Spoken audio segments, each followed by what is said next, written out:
G'day guys, it's me Piet Goosen or Klein Piet. This is a brown water snake.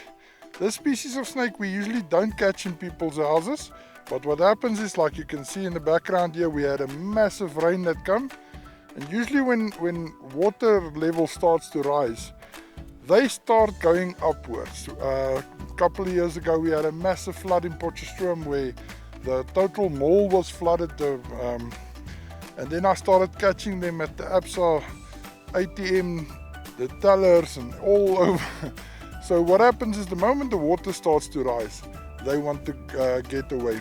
This species of snake mainly predates on frogs and fish, and like their name says, it's a water snake, so they live in water most of their lives.